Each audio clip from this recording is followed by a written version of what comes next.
Welcome to our channel and our journey through 100 objects left in Chernobyl, a deep sleep inventory. In the early hours of April 26, 1986, Reactor 4 at the Chernobyl nuclear power plant exploded. Within days, the city of Pripyat, home to nearly 50,000 people, was evacuated. Residents were told they would return in 3 days. They never did. What remains is a city frozen in time, a sprawling collection of objects that once formed the fabric of daily Soviet life. Tonight, we walk through Pripyat not as tourists of tragedy, but as visitors to an accidental museum. Each object we encounter tells a quiet story about the people who touched it last, about a spring day when the world changed, and about the decades of silence that followed. This is the Chernobyl inventory. 100 items. One abandoned city.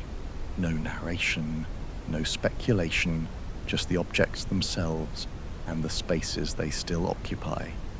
Let's begin at the edge of the city, where the forest has started to reclaim what is left behind. Object 1. Bus stop shelters. The bus stop shelters at the entrance to Pripyat are simple three-sided concrete structures with flat metal roofs, now heavily rusted and sagging. Built in the early 1980s, the benches inside, once painted municipal blue-green, have weathered to expose bare wood and corroded metal brackets. The last buses ran on April 27, 1986, during the evacuation. Object 2. Street signs. Pripyat street signs are mounted on metal poles at intersections 3 to 4 meters above ground. Made from pressed metal sheets with white Cyrillic lettering on blue backgrounds, they identify major boulevards like Lenina Prospect and smaller residential roads. They continue naming streets for an absent population. Object 3. Route maps. Inside bus shelters and near intersections, you can find remains of public route maps. Large metal frame displays showing Pripyat's transportation system. Most were updated in 1985 to show new residential sectors. These maps assumed a future that never arrived. Object 4. Public benches. Public benches line the main pedestrian paths throughout Pripyat, constructed from wooden slats mounted on cast iron frames with decorative armrests. The wood has rotted and split in most cases, with many slats missing entirely, leaving only the skeletal iron framework. Some benches have been completely consumed by vegetation, with saplings growing up through the seatbacks. Object 5. Power lines over streets. Overhead power lines stretch across Pripyat streets, suspended between concrete poles that rise above the surrounding buildings. Many poles lean at precarious angles, held upright only by the tension of the lines themselves and guy wires anchored to the ground. Now they carry nothing, silent conduits hanging above empty streets. Object 6. Playground fences. Low metal fences surround the playgrounds scattered throughout Pripyat's residential districts, typically painted in bright primary colors that have faded to pale pastels. Most sections remain upright, though individual posts have rusted through at ground level, causing entire segments to collapse inward. Today, they frame overgrown patches where grass and small trees have reclaimed the ground. Object 7. Sandboxes. Wooden frame sandboxes sit within many of Pripyat's playgrounds, rectangular enclosures roughly 3 meters by 4 meters. What sand remains as mixed with decades of organic debris, fallen leaves, pine needles, soil, creating a dark substrate where weeds and moss now grow. The frames that remain mark these spaces as intentionally designed for play, even as nature reclaims them. Object 8. Apartment blocks, exterior walls. Pripyat's apartment blocks are constructed from prefabricated concrete panels in the standardized Soviet style, rising 5 to 16 stories depending on the district. The concrete has developed a mottled appearance, with biological growth creating dark streaks below window openings where water runs down.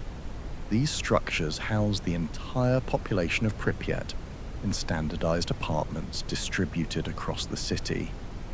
Object 9. Window frames. The window frames throughout Pripyat's buildings are primarily wooden, painted white, though the paint has peeled away to expose weathered grey wood beneath. The wood has absorbed decades of moisture, causing expansion, warping, and in many cases, complete structural failure. These frames once separated interior domestic space from the outside world. Object 10. Broken glass panes. Broken glass lies scattered throughout Pripyat, beneath windows, across floors, embedded in soil where it has gradually sunk into the ground.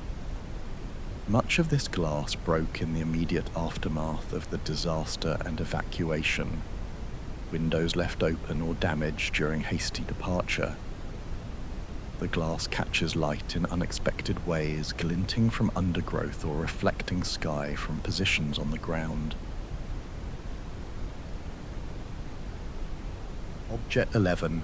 Apartment balconies. Apartment balconies project from nearly every residential building in Pripyat. Small concrete slabs extending 1 to 2 meters from the facade. The metal railings, originally painted in colors matching each building's exterior, are now heavily corroded, with vertical bars rusted through in many locations. The floors are covered in accumulated debris, bird droppings, and water stains from decades of exposure. Object 12. Stairwell handrails. Metal handrails line both sides of every stairwell in Pripyat's apartment blocks, mounted to the walls with brackets spaced every meter. In darker stairwells protected from direct weather, some paint remains intact, showing original blues and greens. The brackets have loosened in places, causing sections of rail to shift when touched. Object 13. Elevator control panels. Elevator control panels are mounted beside lift doors on every floor of Pripyat's taller apartment buildings. Most panels show significant corrosion, with button mechanisms seized or missing entirely.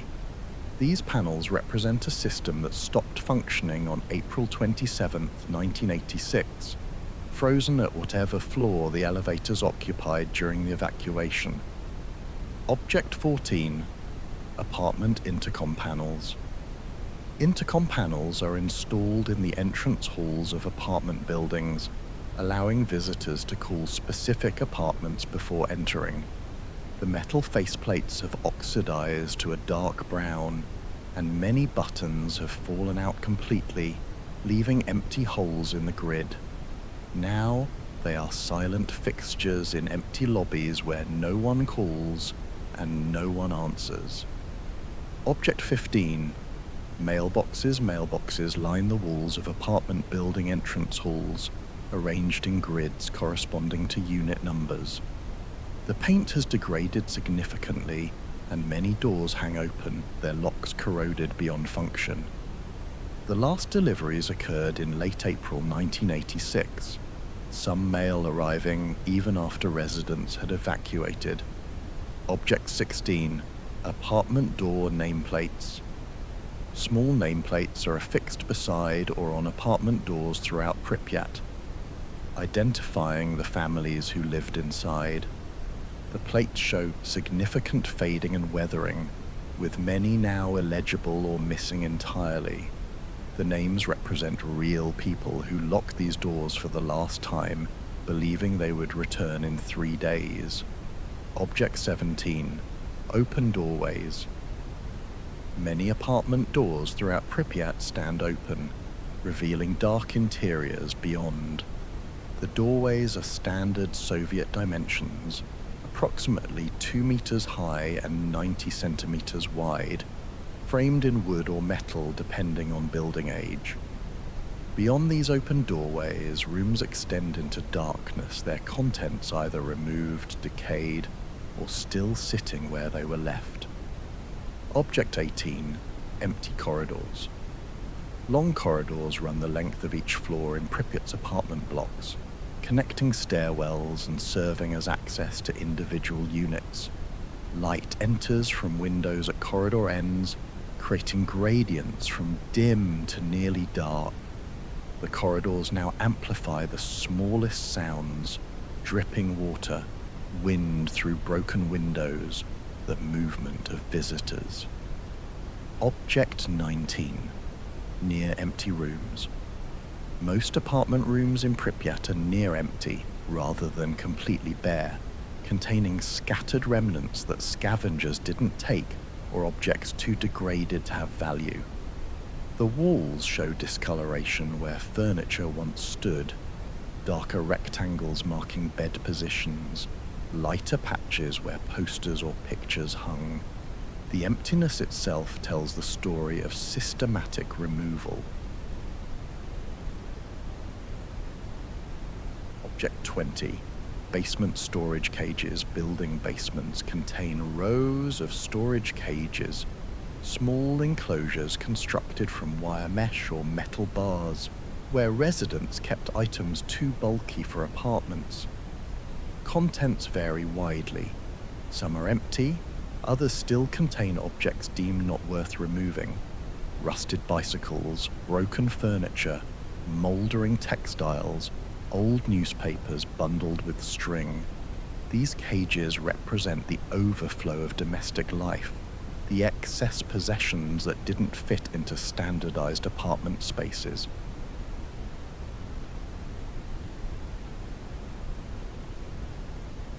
Object 21. Radiators.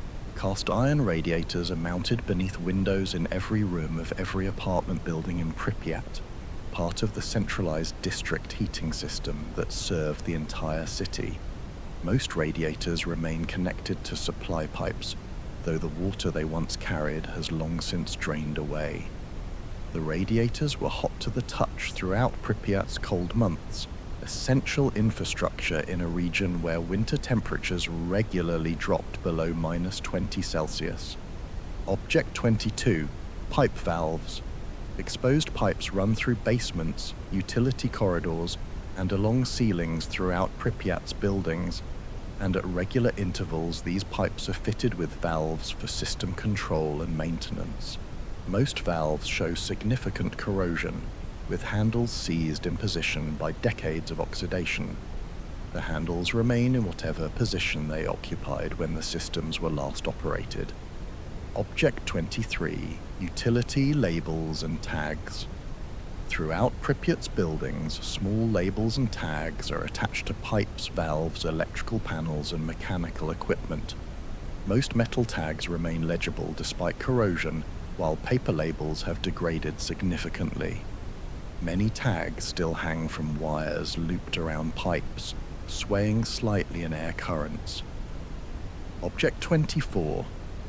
Electric meters. Electric meters are installed in utility closets or corridors of apartment buildings, typically clustered in groups corresponding to multiple units. Most meters show readings from April 1986, the final measurements before power was cut. The last readings they recorded represent the final moments of normal urban function. Object 25. Fuse boxes. Metal fuse boxes are mounted on walls throughout Pripyat's buildings, containing the circuit protection for individual apartments or building sections. Most boxes stand open, either forced by scavengers or left open during maintenance that was never completed. Many show scorch marks from blown fuses or electrical faults that occurred before the evacuation. Object 26. Ceiling light fixtures. Ceiling light fixtures throughout Pripyat's buildings follow standard Soviet designs. Simple glass or plastic shades mounted to metal bases that house bulb sockets and basic wiring. Most shades have fallen or been removed, leaving only the metal mounting plates and exposed wiring dangling from ceiling junction boxes. These fixtures once illuminated every room, hallway, and stairwell in the city. Object 27. Light switches. Light switches are mounted beside doorways throughout every building. Simple toggle or rocker-style switches in plastic housings. Many switches remain in the on position, frozen as they were left when power failed. These are perhaps the most intimate technical objects in the city, touched multiple times daily by every resident. Object 28. Wall clocks. Wall clocks hang in offices, schools, community centers, and some apartments throughout Pripyat. Primarily simple Soviet-manufactured round clocks with white faces and black numerals. Most have stopped at various times, their mechanisms frozen when batteries died or when the brief power surge during the disaster disrupted electric models. These objects measured time for a city where time ultimately stopped. Object 29. Office calendars. Desk calendars sit in abandoned offices and administrative buildings. The tear-off style, with 1 page per day showing the date in large numbers with Soviet holidays and notable dates marked. Many calendars remain on their metal stands, though the pages have yellowed and become brittle. These objects served practical function while also marking the official time structure of socialist organization. Object 30. Wall calendar. April 1986. A specific wall calendar hangs in what was once a municipal office, permanently displaying April 1986. The 26th of April falls on a Saturday, printed in black numbers that carry no indication of what would occur on that date. This object has become inadvertently symbolic, a representation of time's sudden interruption, though it was simply a utilitarian item when it was hung on the wall months before the disaster.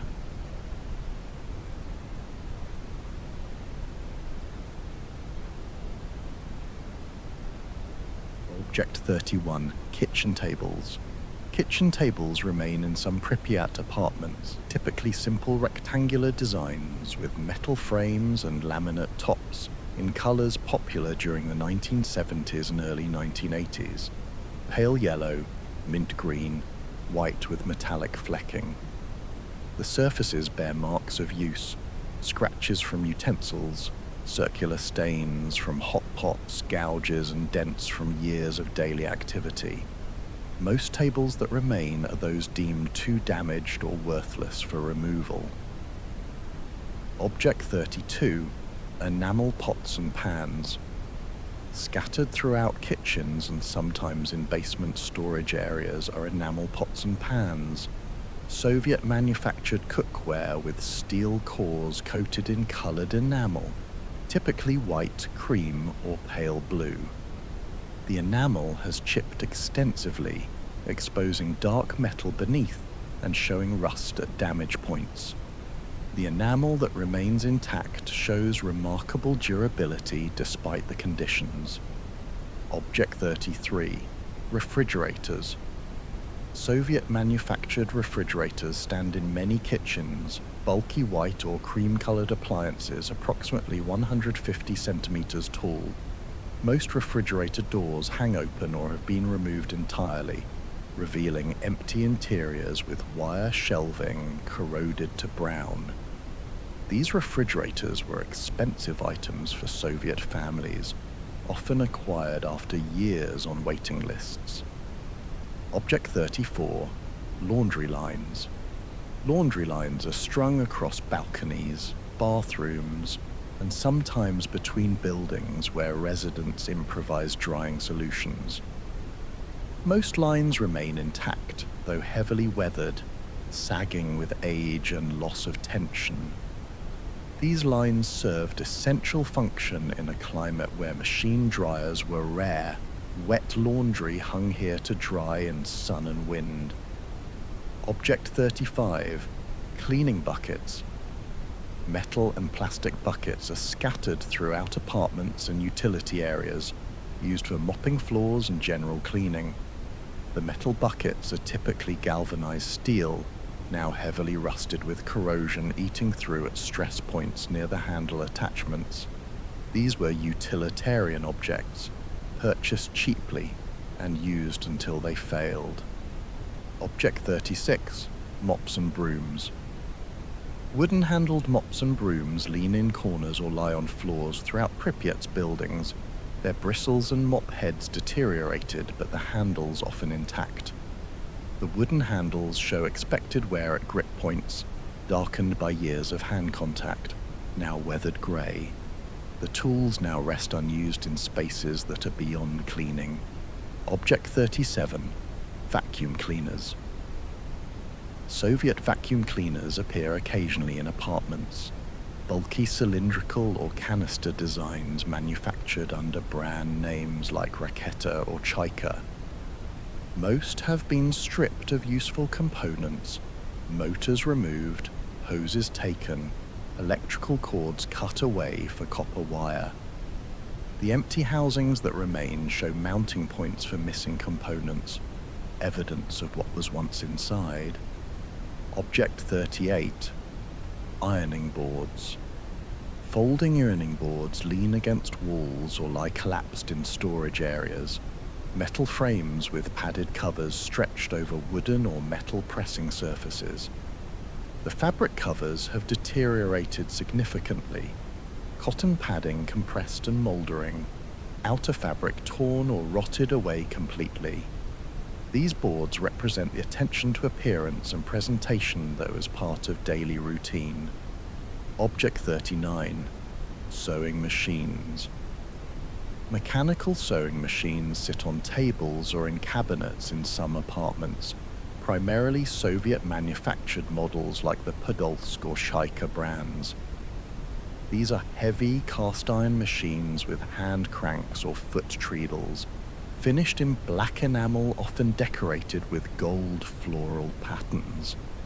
These machines were used to make and alter clothing, repair household linens, and create items that supplemented limited consumer goods availability.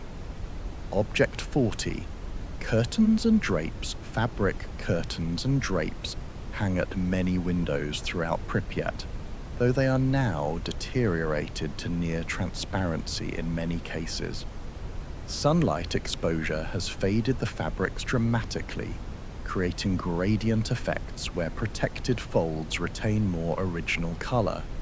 These curtains provided privacy and light control, the boundary between domestic interior and public exterior.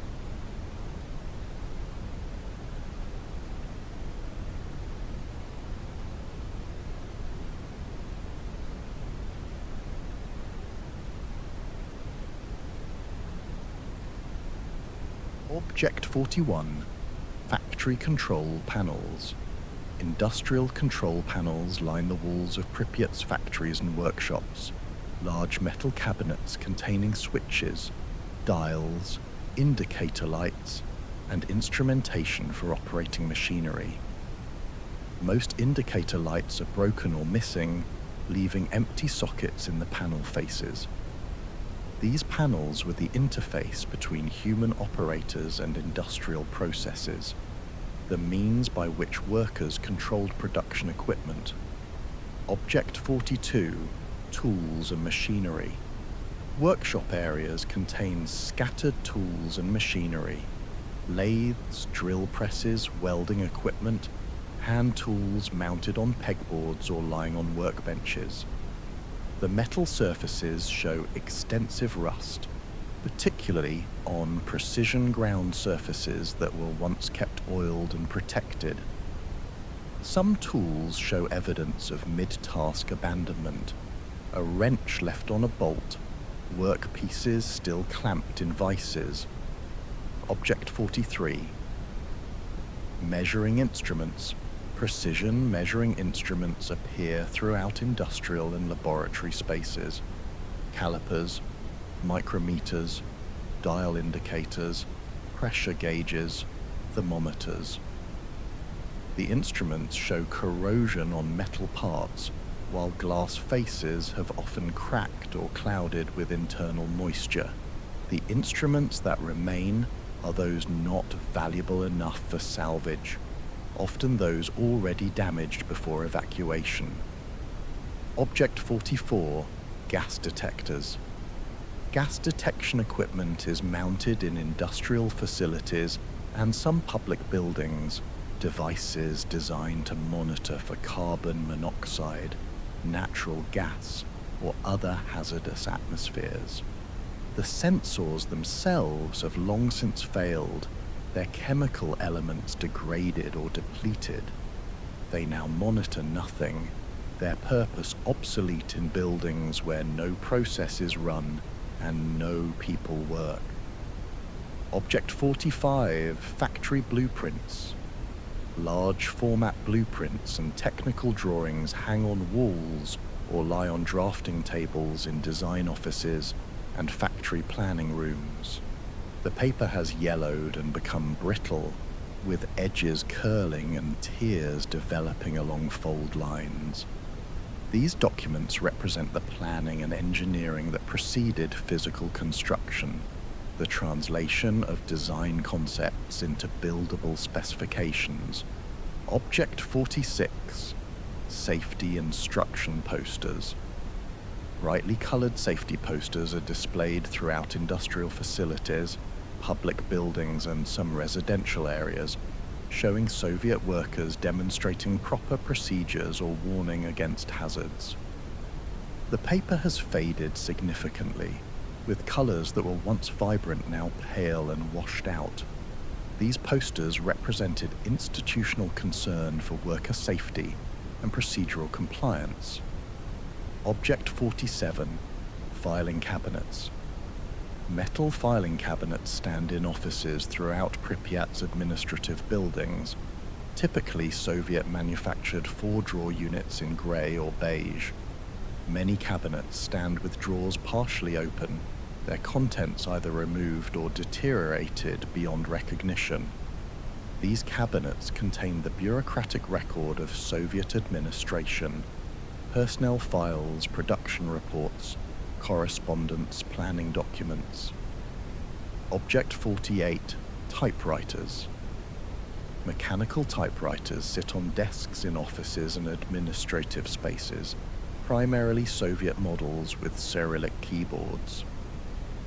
The typing mechanisms, complex assemblages of levers, springs, and type bars, have seized with corrosion. Some typewriters still have paper loaded in their carriages, blank sheets waiting for text that was never typed. Object 49. Telephones. Rotary dial telephones sit on desks and are mounted on walls throughout Pripyat, standard Soviet models in black, cream, or grey plastic.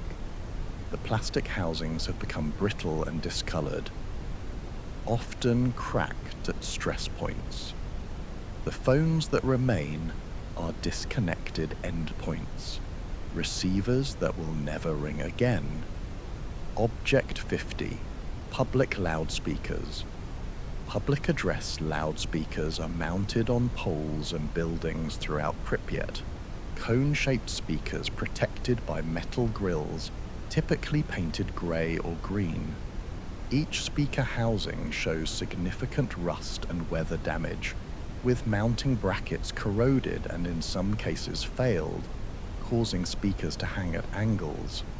These speakers broadcast the evacuation order on April 27, 1986, instructing residents to prepare for temporary departure.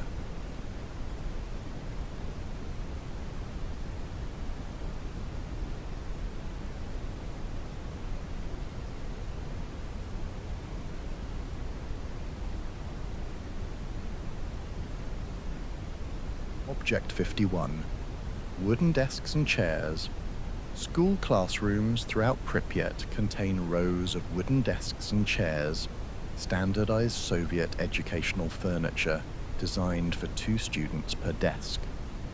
The wood has dried and split over decades, with joints separating and veneer peeling. Desk surfaces show the accumulated marks of student use: carved initials, pencil grooves, ink stains, the archaeological record of classroom activity. Object 52, chalkboards with faded writing. Large chalkboards span the front walls of classrooms, dark green or black painted surfaces in wooden frames. Some boards still show faded chalk marks, mathematical equations, Cyrillic text, diagrams, ghostly remnants of the final lessons taught in April 1986. The writing that remains represents the final iteration of that cycle. Object 53, teachers' desks. A single larger desk occupies the front of each classroom, the teacher's desk distinguished from student furniture by its size and position. Drawers hang partially open or have been removed entirely, their contents long gone. These desks were positions of authority, the physical location from which teachers managed classrooms and delivered instruction. Object 54, attendance registers. Attendance registers and grade books lie scattered in schools, bound volumes with ruled pages for recording student presence and academic performance. Pages that remain legible show columns of student names in neat Cyrillic handwriting, with marks indicating presence, absence, or grades. They contain names of children who were evacuated, their academic records frozen at that moment in spring. Object 55, school bell system. Electric bell systems are installed throughout school buildings, consisting of bells mounted in hallways and classrooms connected to a central timing mechanism in the administrative office. These bells regulated the entire rhythm of the school day, signaling class beginnings and endings, breaks, lunch periods. The bells rang for the last time on April the 25th, 1986, a Friday. Object 56, school textbooks. Textbooks lie scattered throughout classrooms, hallways, and in piles where storage areas have collapsed. The paper has yellowed severely and become brittle, with pages often fused together by moisture. The knowledge they contain remains encoded, but largely inaccessible due to physical deterioration. Object 57, children's notebooks.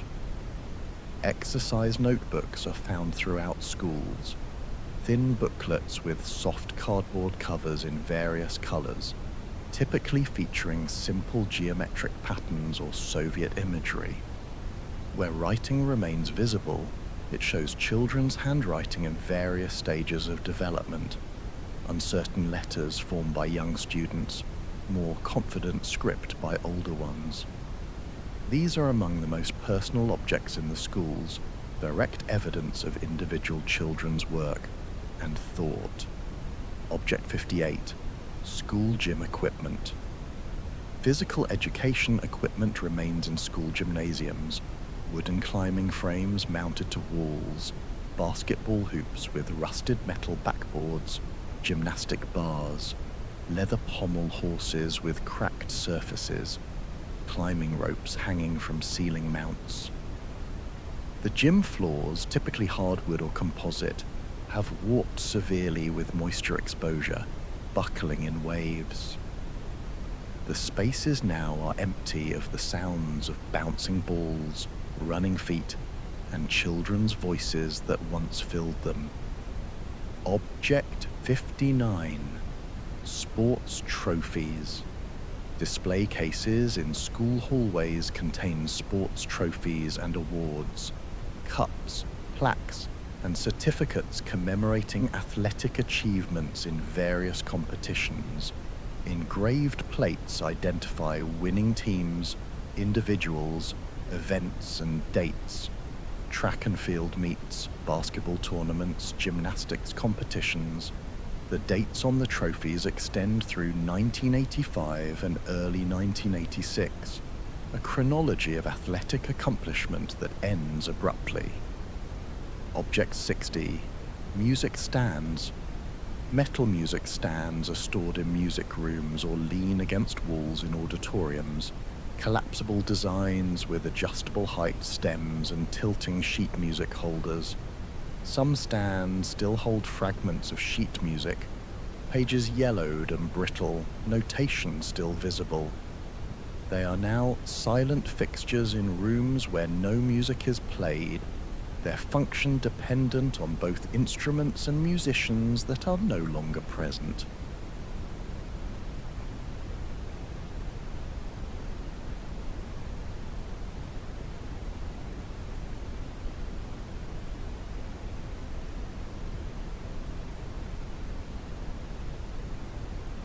Object 61.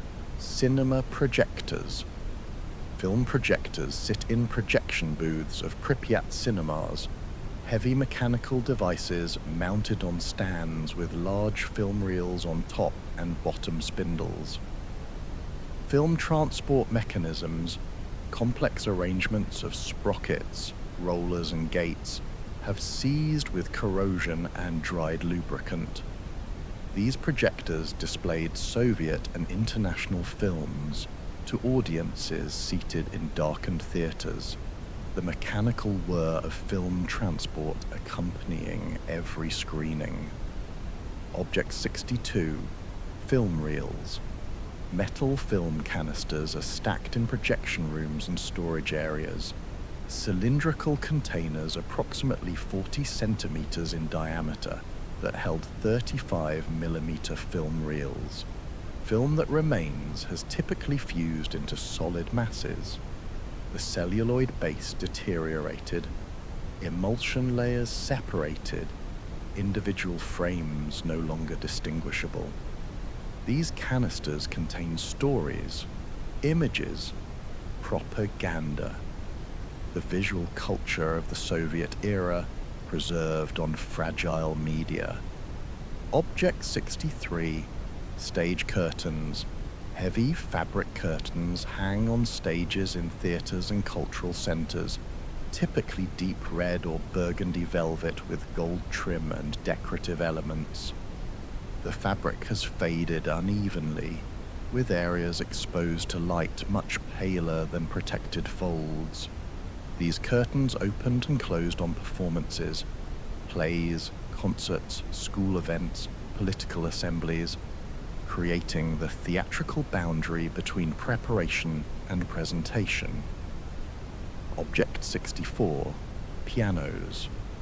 Upright pianos stand in music rooms, cultural centers, and schools throughout Pripyat, primarily Soviet-manufactured instruments in wooden cases with modest decorative elements. Piano keys, white keys originally covered in ivory or plastic, black keys in wood or ebonite, have yellowed, and many have fallen into the key bed or detached completely. Most pianos are badly out of tune, producing discordant sounds when keys are pressed. Object 65. Sheet music.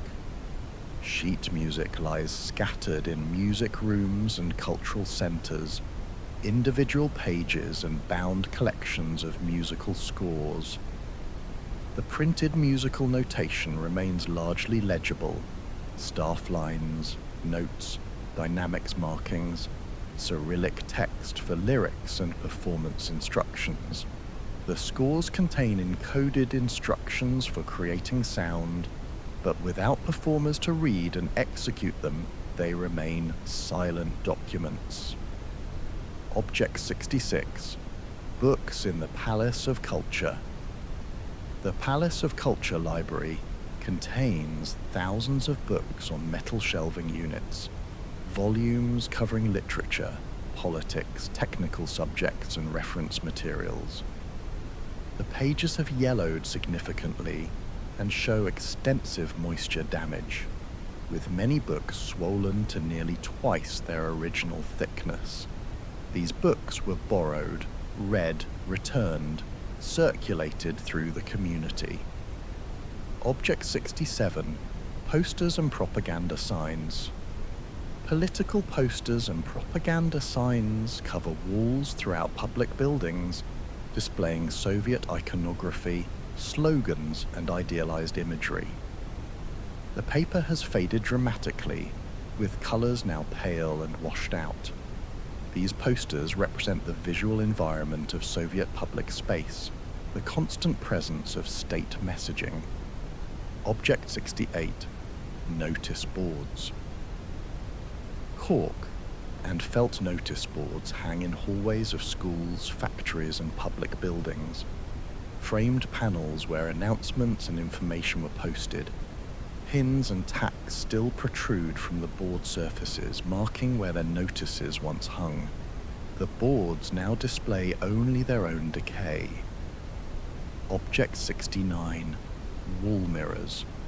Large mirrors hang on walls in cultural centers, gymnasiums, and dance studios, typically mounted in simple wooden or metal frames. The silvering on the back of the glass has deteriorated in most cases, creating dark spots and clouded areas where the reflective coating has separated.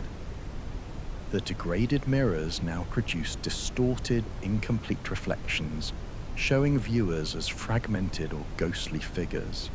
Object 70. Reading glasses. Reading glasses appear occasionally throughout Pripyat, on desks, in drawers, sometimes still in cases, left behind during evacuation or lost and never retrieved. The lenses are often scratched or cracked, and frames show corrosion on metal components or brittleness in plastic parts. They are small, fragile artifacts of individual presence.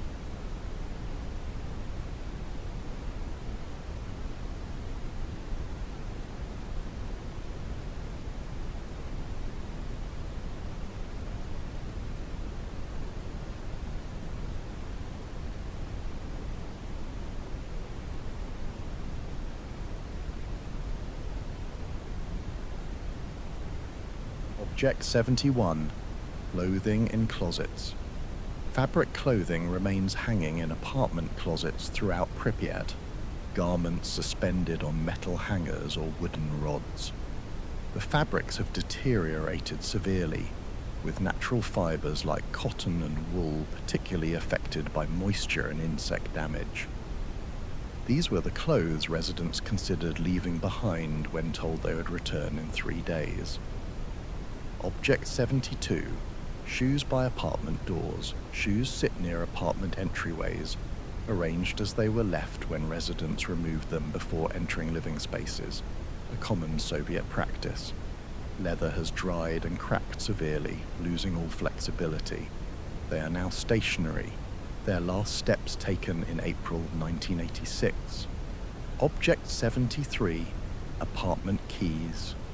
Metal keys appear throughout apartments, on tables, in drawers, hanging on hooks near doors.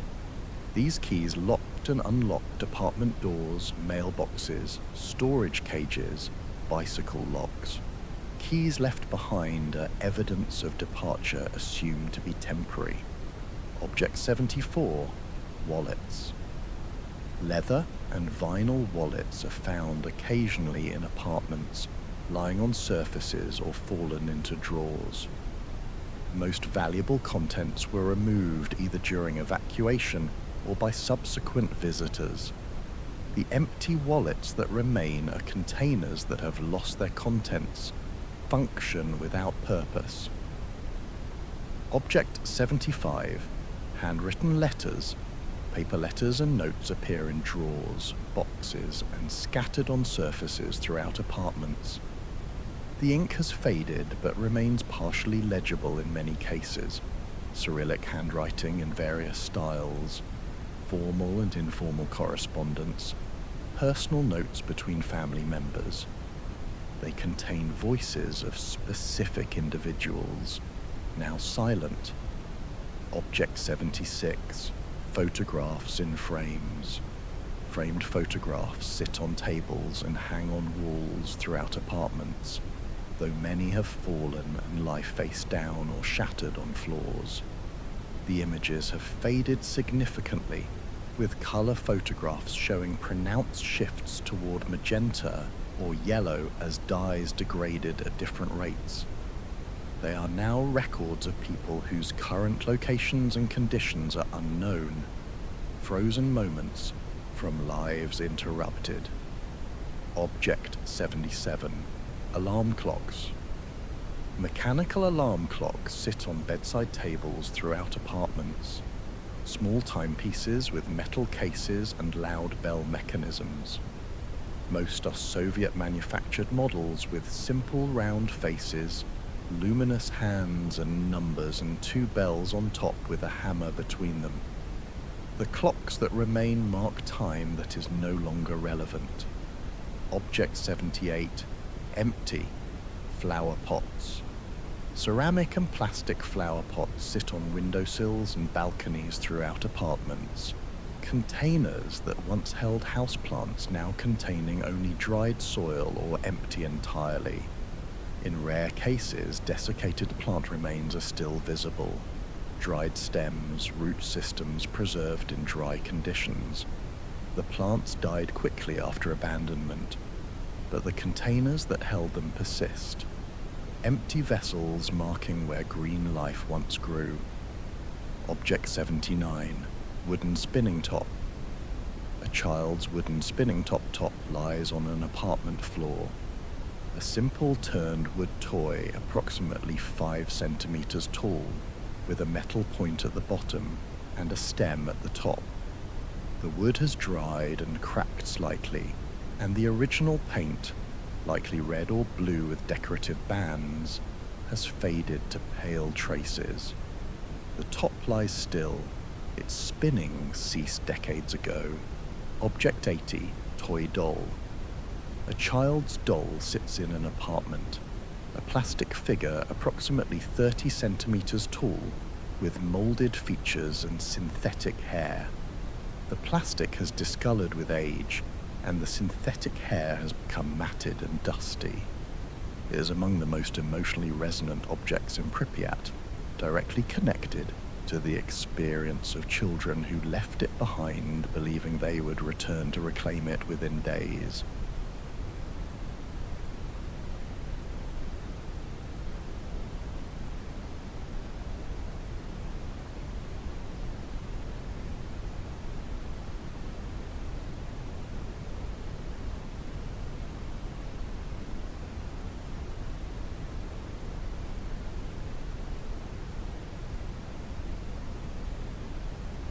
Object 81, kindergarten cots.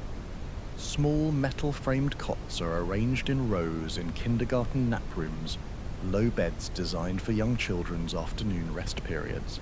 Mattresses that remain a compressed flat, their filling deteriorated into formless masses. They are now empty beds in silent rooms.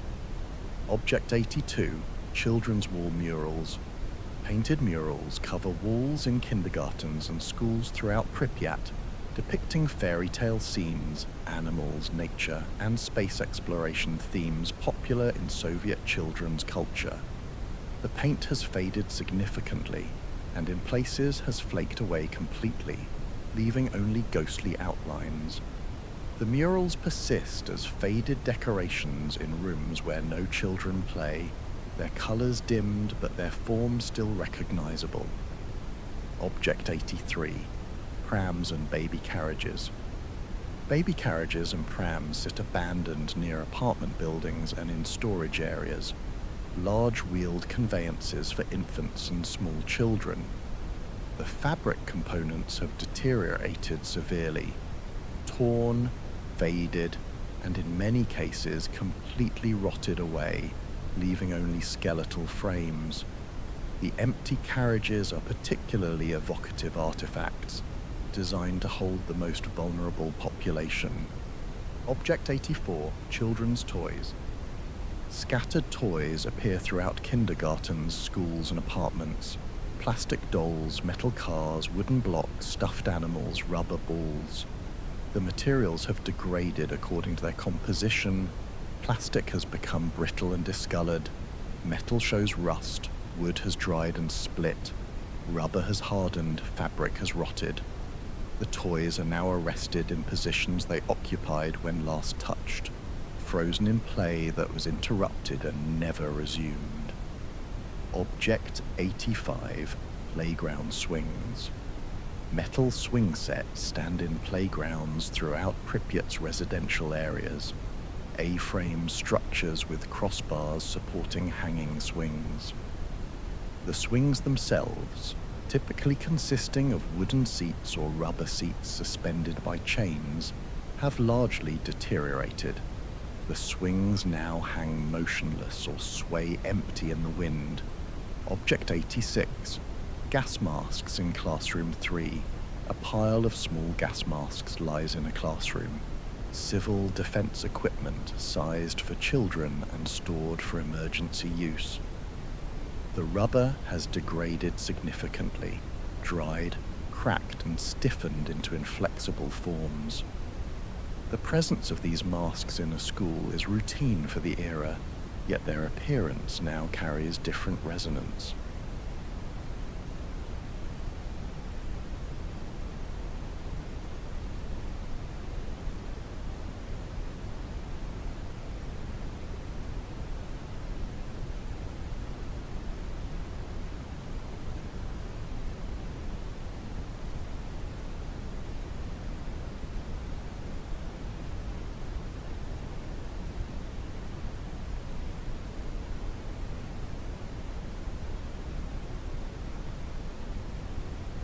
Object 87, Hospital Beds. Metal hospital beds are arranged in wards throughout Pripyat's medical facilities. Institutional furniture with adjustable frames allowing head and foot elevation. Metal springs or wire mesh support mattresses that have compressed into thin, deteriorated masses. In the final days, some of these beds held the first individuals showing symptoms of acute radiation exposure. Object 88, Ambulance Stretchers. Wheeled stretchers sit in hospital corridors and ambulance bays, collapsible metal frames with canvas or vinyl surfaces for patient transport. The fabric surfaces have deteriorated, torn or rotted away in places, exposing the support structure beneath.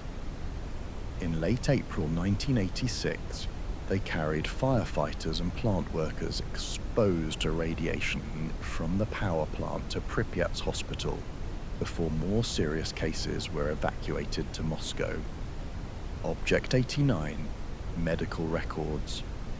Patient files and medical records lie scattered in hospital offices and record rooms.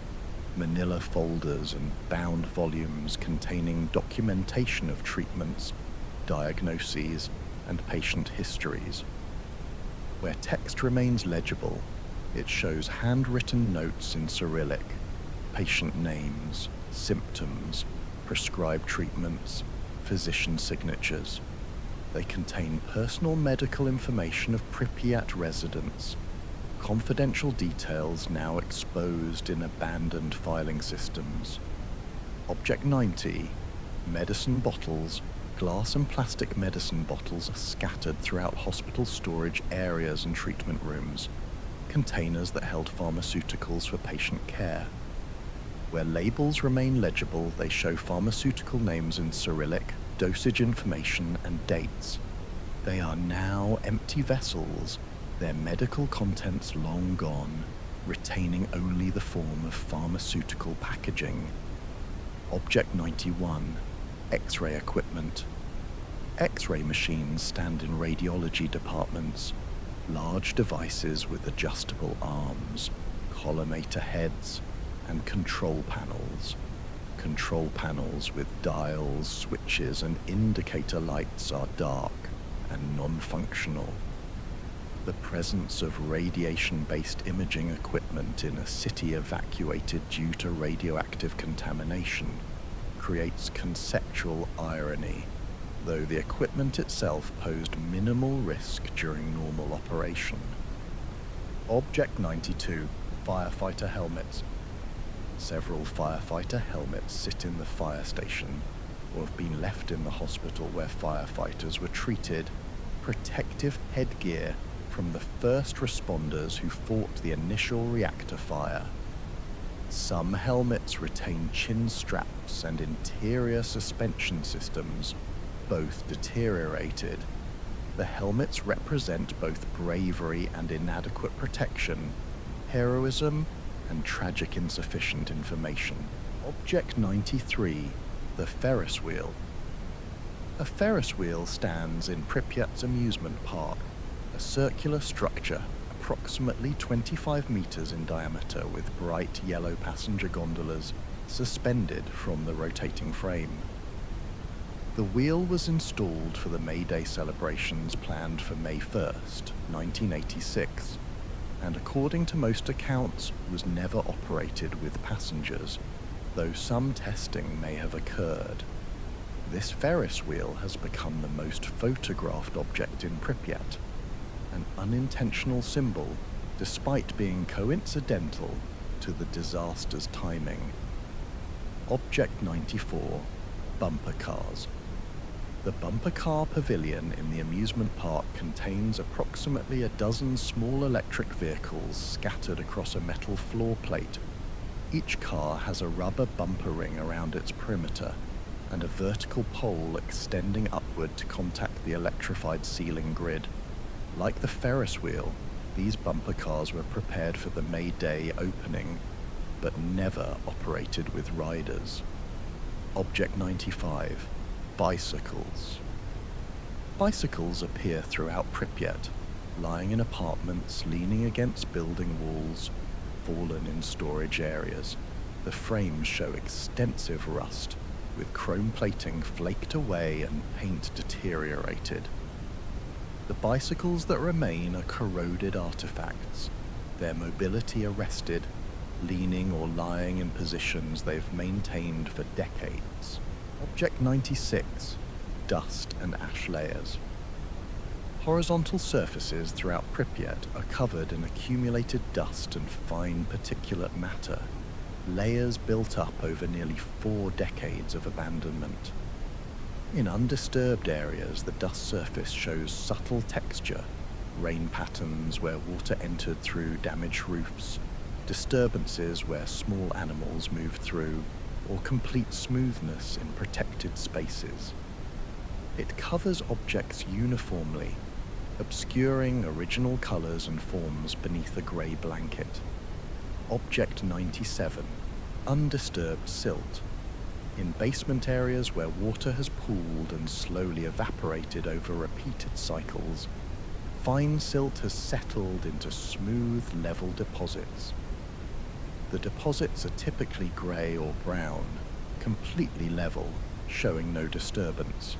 This material represents geological processes occurring on human timescales, sedimentation, the sorting of particles by size and density, the gradual filling of void spaces. Object 98, fading light. Light enters Pripyat's buildings through windows and openings, illuminating interiors with natural daylight that changes throughout the day and seasons. In rooms where windows remain relatively intact, light projects geometric patterns, window frame shadows that move across floors and walls as the sun transits. Light is not an object but a condition, yet it defines how all other objects appear. Object 99, frozen motion. Throughout Pripyat, objects remain in positions that suggest interrupted action. A chair pushed back from a table, a door left partially open, a book lying face down as if the reader intended to return, tools arranged as if work would resume. These arrangements are not truly frozen, but have simply remained undisturbed. held in place by the absence of human activity that would reposition them. The frozen motion is an interpretation imposed on stillness. Object 100, the elephant's foot. In the basement of Reactor 4, beneath protective structures built after the disaster, a mass of corium exists, a solidified mixture of nuclear fuel, concrete, steel, and other materials that melted together during the reactor meltdown. The mass is several meters across and remains highly radioactive, though radiation levels have decreased significantly from initial measurements that were lethal within minutes of exposure. The elephant's foot is the source, the core reality from which all other consequences flowed, the material fact that made the city uninhabitable, silence itself. Beyond the objects, beyond the structures, beyond the decay and accumulation, there is the pervasive silence, not the complete absence of sound. Wind still moves through broken windows, birds call, trees rustle, rain falls, but the absence of human sound. The objects wait in this silence, not for anything specific, simply persisting in the absence of the purposes they were designed to serve. The inventory ends here, in the quiet that surrounds everything that was left behind.